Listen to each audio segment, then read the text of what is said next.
Boa noite, eu sou o Pastor Ramon, estou aqui fazendo mais um vídeo para o meu canal no YouTube. Você que ainda não se inscreveu, se inscreva lá, me ajude a cada dia a fazer com que esse canal venha ter mais audiência. E já tem 3 vídeos lá. E nesta noite eu quero estar trazendo uma palavra, falando de uma parábola, né? Essa parábola eu vou trazer ela contando aquilo em relação a qual Jesus conta em relação ao filho pródigo, que está em Lucas 15, do verso 11 ao 32. Mas antes vamos orar, né? Soberano Deus, eterno Pai, Senhor, nesta noite já somos gratos a Ti por mais esse momento na Tua presença, a qual, Senhor, queremos Te louvar, glorificar o Teu nome. Senhor, abençoa cada um, meu Pai, que vai ver esse vídeo, cada um que vai ver esse canal do YouTube. Que essa passagem, meu Pai, a qual Deus estamos falando, Senhor Deus, da Tua palavra, Senhor possa, Deus, estar abençoando grandiosamente, que ela venha trazer reflexão, não só na minha vida, mas na vida de cada um daqueles, meu Pai, que estará ouvindo esse vídeo mais tarde. Então, Deus, me abençoa, toma em primeiro lugar, ajuda-me, ó Deus, a proporcionar com que a Tua palavra haja um coração, para que ela possa, Deus querido, entrar e ficar, Senhor. Assim, Deus, eu já oro e já te agradeço em nome de Jesus. Amém. Glória a Deus. Meus amados, vamos estar meditando nessa noite, então, nessa parábola, que ela está justamente no livro de Lucas, né? Lucas 15, verso 11 ao 32, que fala assim, ó: o filho pródigo. E disse, um certo homem tinha 2 filhos, e o mais moço deles disse ao pai: Pai, dai-me a parte da fazenda que me pertence. E ele repartiu por eles a fazenda. E poucos dias depois, o filho mais novo ajuntou tudo, partiu para uma terra longínqua e ali desperdiçou a sua fazenda, vivendo dissolutamente. E havendo ele gastado tudo, houve naquela terra uma grande fome e começou a padecer necessidade. E foi e chegou-se a um dos cidadãos daquela terra, a qual o mandou para os seus campos a apacentar porcos, e desejava encher o seu estômago com as bolotas que os porcos comiam, e ninguém lhe dava nada. E caindo em si disse: quantos trabalhadores de meu pai têm abundância de pão, e eu aqui pereço de fome? Levantar-me-ei, irei ter com meu pai, e dir-lhe-ei: Pai, pequei contra o céu e perante a ti, já não sou digno de ser chamado filho, faz-me como um dos teus trabalhadores.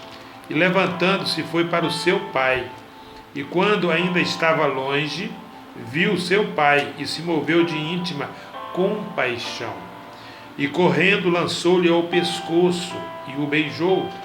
E o filho lhe disse: Pai, pequei contra o céu e perante a ti, já não sou digno de ser chamado seu filho. Mas o pai disse aos seus servos: trazei depressa a melhor roupa, vestiu, e pondo-lhe um anel na mão e sandália nos pés, trazei o bezerro cevado e matai, e comamos, alegramos, porque este meu filho estava morto e reviveu, tinha-se perdido e foi achado. E começaram a alegrar-se. E o seu filho mais velho estava no campo. E quando veio e chegou perto da casa, ouviu a música e as danças. Chamando um dos seus servos, perguntou o que era aquilo. E ele disse: veio teu irmão, e teu pai matou o bezerro cevado, porque o recebeu são, salvo. Mas ele indignou-se e não queria entrar. E saindo, o pai estava com ele. Mas respondendo, ele disse ao pai: eis que eu te sirvo há tantos anos, sem nunca transgredir o seu mandamento, e nunca me deste um cabrito para alegrar-me com os meus amigos. Vindo, porém, este teu filho, que desperdiçou a tua fazenda com as meretrizes, mataste o bezerro cevado. E lhe disse: filho, tu sempre está comigo. E o pai disse: filho, tu sempre está comigo, e todas as minhas coisas são tuas. Mas era justo alegarmos e regozijarmos, porque esse teu irmão estava morto e reviveu, tinha perdido e foi achado. Meus queridos, essa parábola, se eu fosse fazer pregação, seria de forma diferente. Mas como é um vídeo, eu quero passar ela para você na íntegra. A forma que Jesus, ele passou essa parábola. Então entenda bem, a parábola do filho pródigo foi a maior parábola contada de Jesus, provavelmente seja a mais conhecida. Também ela faz parte de uma trilogia contada por Jesus e registrada apenas no livro de Lucas 15. Nessa trilogia, Jesus contou 3 parábolas, sendo coisas perdidas e recuperadas. E esta parábola é a terceira e a última história dessa sequência, a qual eu vou começar a contar para vocês. É interessante observar que o tema central dessas 3 histórias é a alegria de Deus por um pecador que se arrepende. Isso também, meus amados, teria que ser conosco, de nós poder também sentir essa alegria quando nós anunciamos e falamos da palavra de Deus e aquele pecador se arrepende. Essa alegria é a mesma alegria que Jesus sentiu e nós também precisamos da mesma forma sentir. Fez questão de mostrar essa alegria, está totalmente ligada à alma que é recuperada, independentemente da posição social de quem a possui. O pastor das ovelhas era apenas um funcionário. A mulher das 10 moedas era provavelmente alguém de condições bem limitadas, enquanto que o pai dos 2 filhos era um homem de muitas posses. Fica evidente na expressão quantos para os funcionários, lá em Lucas 15, 17. Estas 3 parábolas completam, pois se esse capítulo fosse formado apenas pelas 2 primeiras parábolas, teríamos a sensação de que tudo que diz a respeito à salvação é feito apenas por Deus e que nenhuma responsabilidade repousa sobre a figura humana. Porém, se tivéssemos nesse capítulo apenas a parábola do filho pródigo, pensaríamos que o homem é quem faz tudo na missão de se encontrar e voltar para a presença do Pai. No entanto, as 3 parábolas, sendo entendidas juntas, nos mostra que do mesmo modo que é necessário que a ovelha, a moeda, sejam resgatadas por estarem impossibilitadas de salvarem, é necessário também que o filho entenda ao seu ponto que chegou a sua vida e decida urgentemente restaurar o seu vínculo com o Pai. Meus amados, essa palavra é muito interessante, né? Nós, às vezes, nos afastamos de Deus, perdemos essa herança e, às vezes, nós temos uma necessidade de resgatar essa herança. E para resgatar essa herança, nós temos que dar o primeiro passo e voltar atrás, às vezes, em muitas decisões. Aquele filho, ele tinha tudo, mas ele, de uma hora para outra, ele pediu ao pai, para que o pai o liberasse, para ele poder, então, gastar tudo que ele tinha daquela herança. Meus queridos, não gasta aquilo que você não tem, que foi Cristo que te deu, para que você não venha perder a sua salvação. A salvação, ela é baseada na nossa aceitação pessoal de Cristo como nosso único e suficiente Salvador. Então nós, na qualidade de filho, e Ele na qualidade de Pai, nós temos que a cada dia buscar Ele em espírito e em verdade, saber que Ele nos fez co-herdeiro do reino dos céus, e que nós a cada dia estamos lutando e batalhando, para que nós possamos alcançar a nossa tão grande e sonhada salvação. Vamos aqui, o filho que sai e se torna pródigo, né? A história começa com um triste relato do filho mais novo que pede ao pai a sua parte na herança. Essa não é uma realidade muito comum, mas em alguns casos poderia acontecer. Porém, quando um filho recebia sua parte da herança, ele teria de assumir a responsabilidade de cuidar financeiramente de seu pai na velhice. E o lucro que o seu pai ainda tivesse no tempo de vida que lhe restasse, não poderia ser repartido mais com ele. No entanto, não era comum que essa repartição da herança fosse feita a pedido dos filhos, pois essa atitude representava uma imensa desonra ao seu pai. Em outras palavras, era como se um filho estivesse falando que o fato de o pai estar vivo o impedia de realizar os seus planos.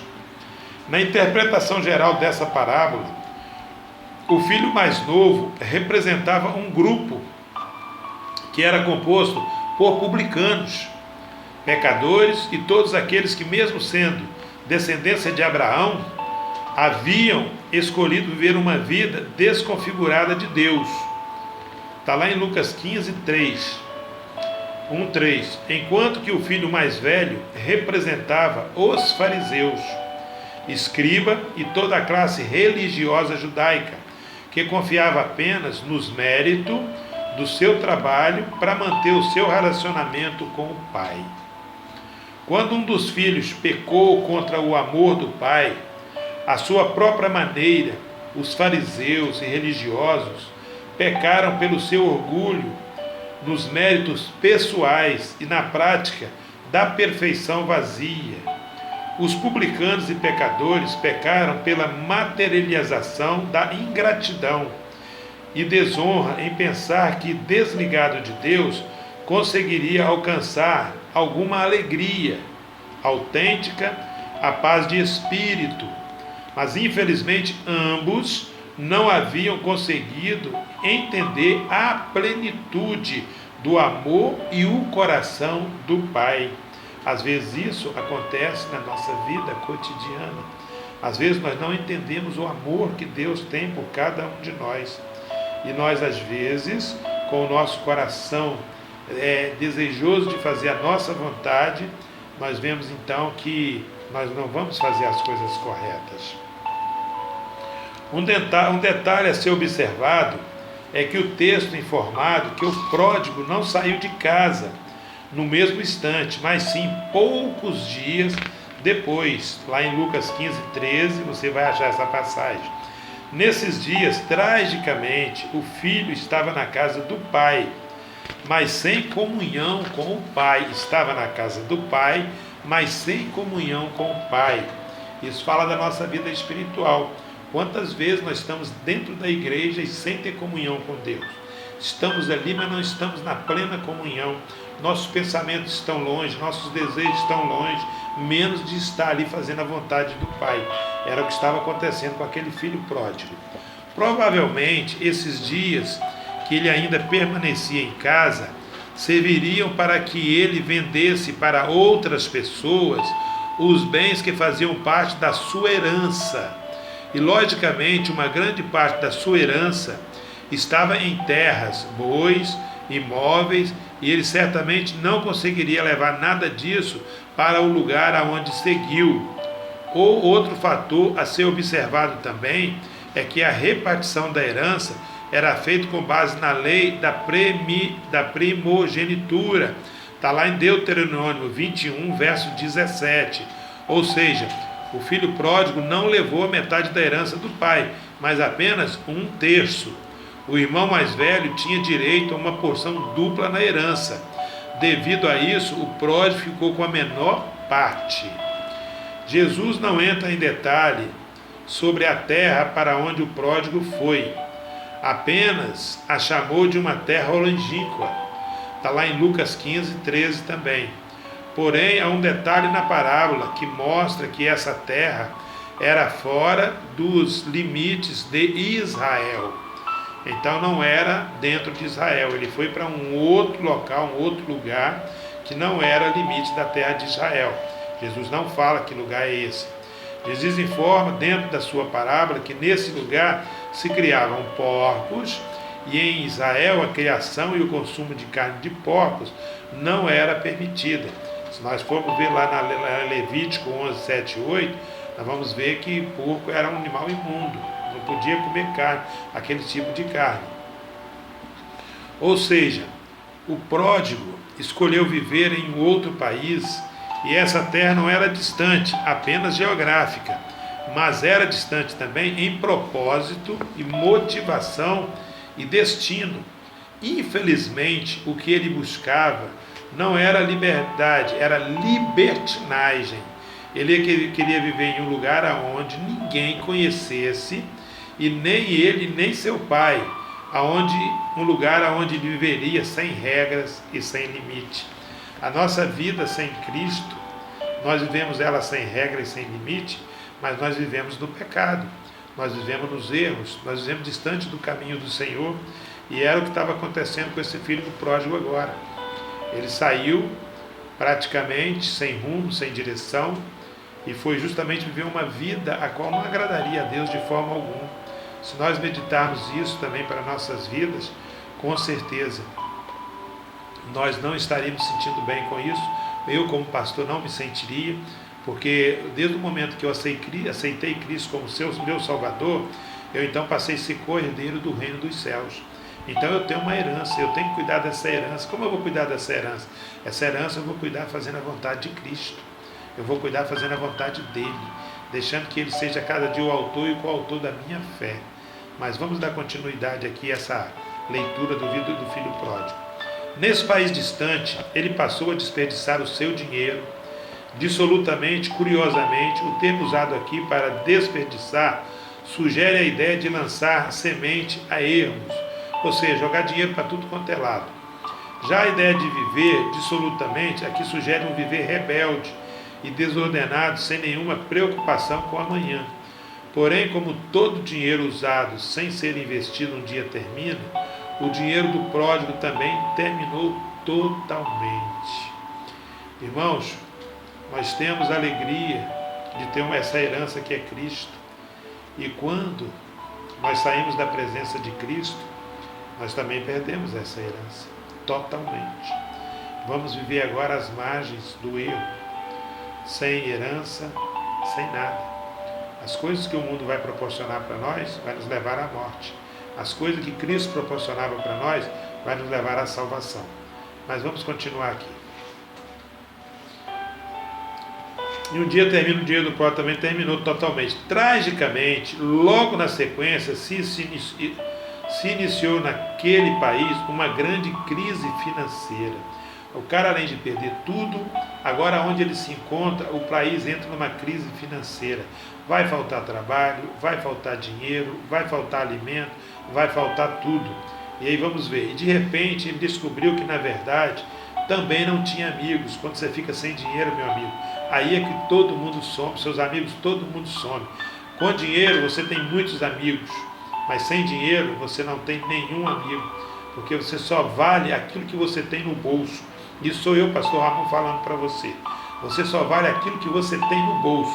Se você tem dinheiro, você vale alguma coisa para o mundo, mas para os amigos, você não vale nada quando você não tem nem um centavo. Se você paga cerveja, se você faz isso, faz aquilo, você é o melhor amigo do mundo. Mas quando você não tem, você passa de ser amigo. Então você vai viver só nesse mundo. E era aquilo que estava acontecendo com aquele filho pródigo naquele momento. A sua única alternativa restante foi se lançar à procura de um emprego. A única possibilidade de trabalho que foi oferecida foi a de ser de cuidador de porcos. Há uma observação interessante a ser feita aqui. Aquilo era uma oportunidade para ser aceita ou recusada. Pessoalmente, penso que o propósito dessa oportunidade não era que ela fosse aceita, mas sim que fosse recusada. Não era para que ele se adaptar a ela, mas sim para ele voltar para o seu pai. Era para ele enxergar que cuidar de porcos era mais um preceito que ele não deveria quebrar, por ser realmente contra, as regras do povo judeu. Porém, ele não havia entendido que nem toda oportunidade que aparece é uma oportunidade dada por Deus. Tem situação que não são para aceitarmos, mas sim para reagirmos defensivamente e elas e nos proporcionarmos acerca de quem de fato nós somos. Jesus define de uma forma muito rica a realidade pessoal do pródigo através de uma declaração feita no versículo 16. Ele desejava encher o estômago com as alfarrobas que os porcos comiam. Essas alfarrobas eram as vagens das alfarrobeiras e possuíam internamente uma textura gelatinosa. Essas vagens eram comuns em toda a região do Mediterrâneo e eram utilizadas apenas na alimentação das pessoas muito pobres e de animais domésticos. Porém, uma das coisas que mais assusta no filho pródigo é que ele desejou comer isso. Na hora da fome, irmão, a gente come qualquer coisa que a gente sabe que vai trazer alguma manifestação para o nosso corpo. E eu creio que foi isso que aconteceu com aquele filho pródigo, perdido dentro dessa parábola de Cristo. Ele se viu a necessidade de comer aquilo, porque é o que tinha para comer, é o que tinha para saciar a fome dele. E ele estava pagando um preço alto pela sua desobediência, ele estava pagando um preço alto pela forma a qual ele transgrediu não só a lei de Deus, mas até a do próprio Pai. Vamos continuar. Certamente o seu patrão não lhe fornecia um sustento mínimo que inicia, pelo menos, a sua alimentação.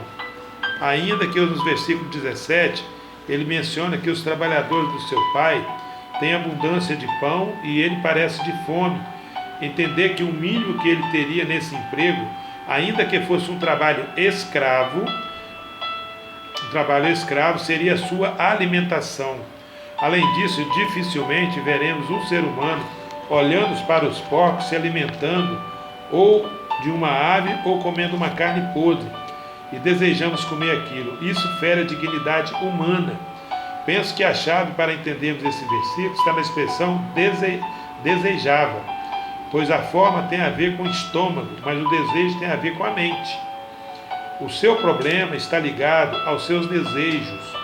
A grande questão é que esse moço havia chegado a um nível moral tão deplorável, que ele estava desejando participar daquilo que somente impuros participavam. Por que fala isso? Porque o porco era um animal impuro para eles naquele tempo. Hoje nós comemos carne de porco, não tem problema nenhum, mas naquele tempo para eles era um animal impuro. Se você for ver o livro de Levítico o tempo todo, você vai ver quais são os animais impuros, que hoje nós comemos dele, mas naquele tempo era impuro. Curiosamente, em poucos versículos, a história vivencia uma virada drástica de um oposto ao outro. O filho que no início estava dentro da sua casa, cheio de razões e com muito dinheiro, sobre o seu controle, de repente depara quase morrendo o quê? De fome. Jogando num país distante, sem que ninguém por perto, e cobiçando aquilo que os porcos tinham, mas ele não. Aquilo nem era dele, aquele alimento era dos porcos, mas aquilo tudo ele teria que passar para ele reconhecer realmente quem era o verdadeiro pai, que cuidava, que o alimentava, que dava o melhor dessa terra. Era aquele pai, é o nosso Deus que faz isso conosco nos dias de hoje.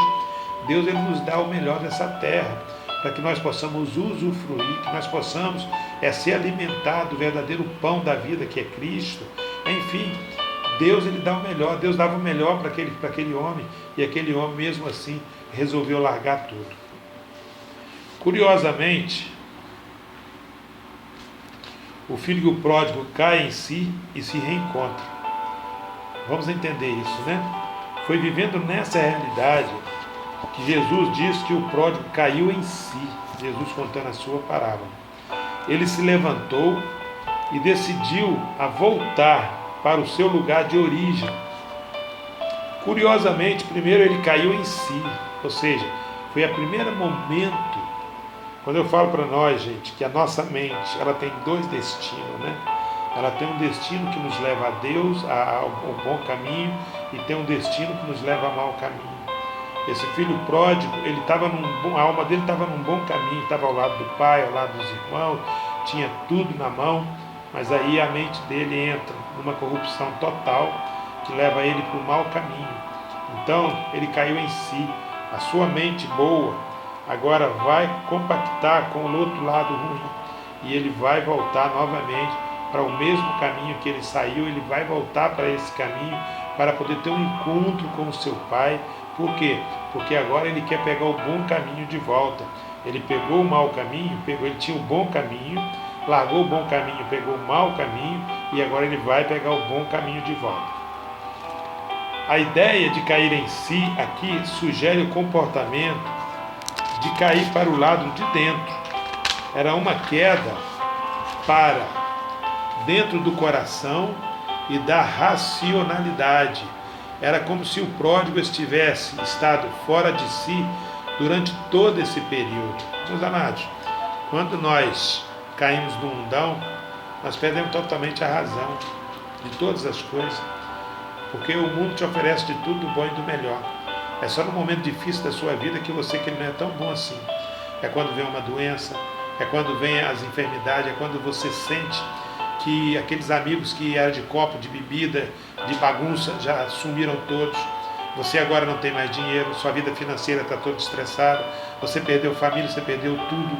Aí é que você vai cair em si e vai ver realmente é o que aconteceu com aquele filho pródigo. Infelizmente as ilustrações, as ilusões do mundo e a sedução do pecado às vezes consegue levar o homem para fora de si. E isso levou aquele filho pródigo para fora de si, quando ele quis largar o bom caminho para pegar o mau caminho e pediu ao pai tudo que tinha de direito para ele poder viver essa vida. Ele estava fora de si, ele perdeu totalmente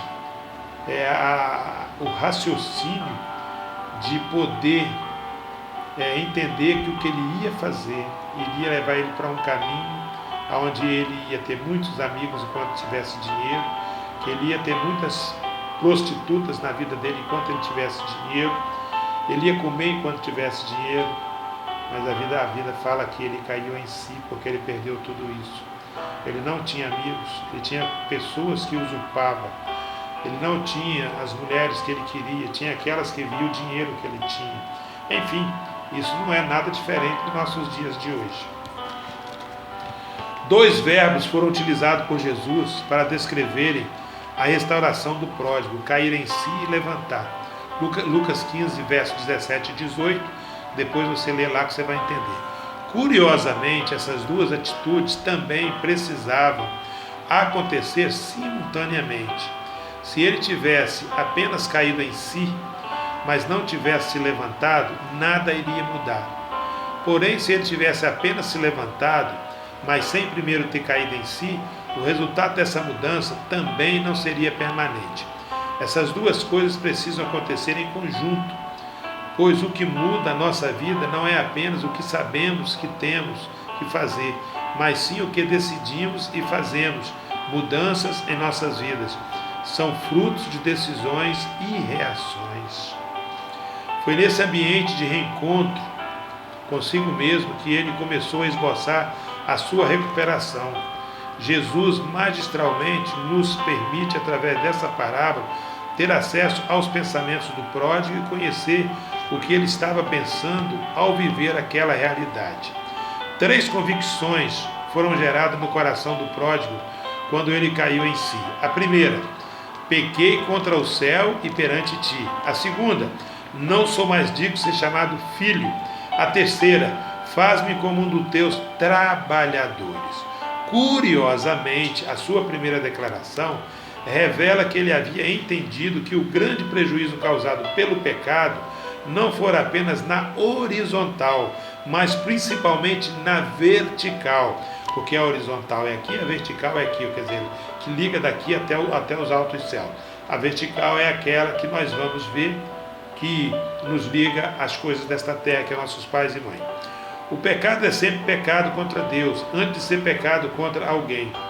A ideia de pequei contra os céus e a mesma de que pequei contra Deus? Pois os judeus evitavam, por uma questão de respeito, pronunciar o nome de Deus na segunda declaração. Ele entende que ser recebido como filho não é fruto dos nossos méritos, mas sim da graça e do amor do Pai. Na terceira declaração, ele constrói um paralelo com a sua primeira declaração no início da parábola, que foi: dai-me, está lá em Lucas 15, 2, enquanto que aqui ele inicia dizendo: faz-me, Lucas 15, 19, ou seja, certamente o pródigo havia entendido que a riqueza da vida não está ligada ao ter, mas sim ao ser. É verdade, irmão. Não é o que você tem, mas sim o que você é, o que você produz. Porque quanto bom a gente poder produzir algo, né, que vai realmente trazer algo maravilhoso para nossas vidas. Como é bom quando nós falamos dessa parábola, porque nós vemos que nós temos que produzir, mas nós não temos que ter, né? Porque o ter é muito forte, mas produzir sim. E aí é que nós vamos ver, é que o que nós vamos produzir de bom. Porém, um detalhe que deve ser observado aqui: a primeira confissão que o pródigo entendeu é que deveria fazer ao pai era: pequei. Essa verdade espiritual precisa ser entendida. O pródigo não culpou ninguém pelo seu erro. O pródigo não tentou maquiar a situação que ele havia vivido. O pródigo não escolheu se vitimizar diante da colheita que a vida trouxe sobre ele. Ele nem muito menos ficou gastando tempo tentando construir uma desculpa. O pródigo simplesmente teve coragem, assumiu o seu erro e decidiu voltar ao pai e reconhecer que a culpa do seu fracasso havia sido totalmente sua. O pródigo teve hombridade.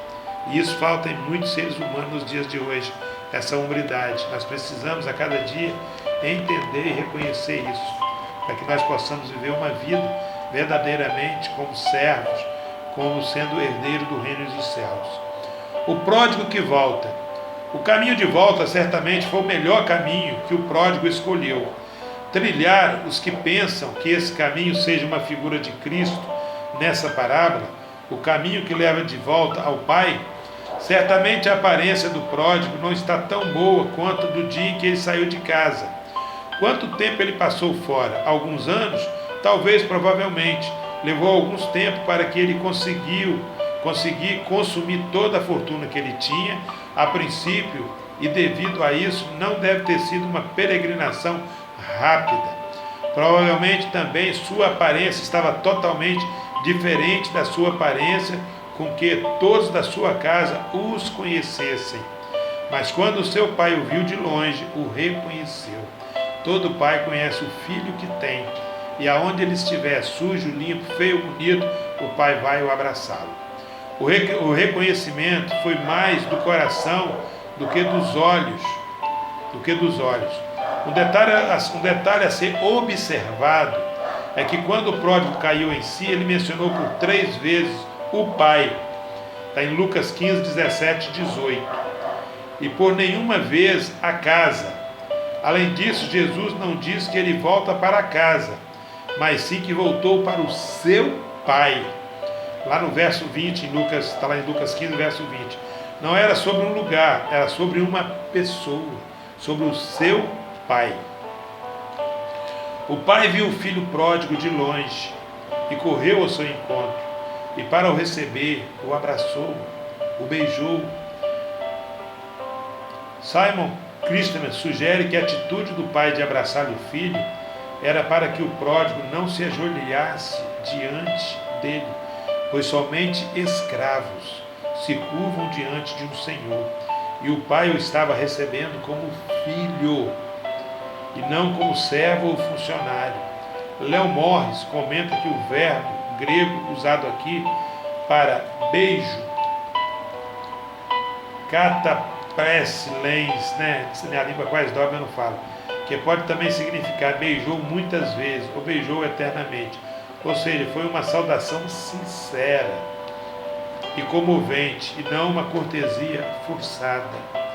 O pródigo veio com o discurso do arrependimento, pronto, que havia preparado em seu coração, quando estava junto aos porcos, lá em Lucas 15, 18, 19. Mas ao ver o seu pai, somente a primeira parte conseguiu ser exclamada. Verso 21. Pois o abraço e o perdão do pai o quebrou. Todo o protocolo montado. Versículo 22, 24. E fez conhecer uma dimensão de amor que ele nunca havia experimentado. A forma como aquele pai o recebeu, a forma como aquele pai o abraçou. Ele nunca tinha experimentado aquilo antes. E naquele momento ele estava sentindo aquilo. O pai dá uma festa. A maior alegria da parábola foi experimentada pelo pai.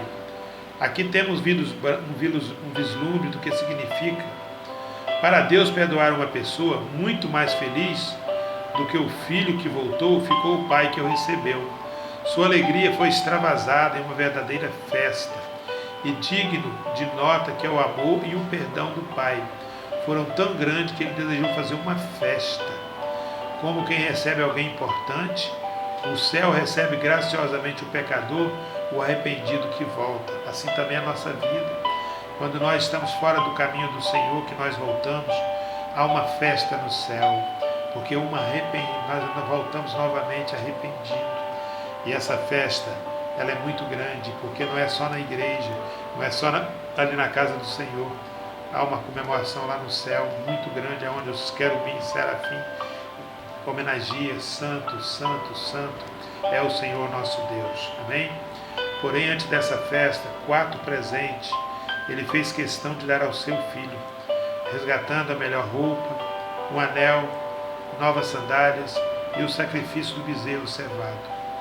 Não é interessante ficarmos alegorizando o significado desses elementos, mas algumas observações são interessantes serem feitas. Primeiro, os 3 primeiros presentes são objetos sujeitos a medidas: roupa, anel, sandália, ou seja, não sabemos quanto tempo o pródigo ficou distante do pai, mas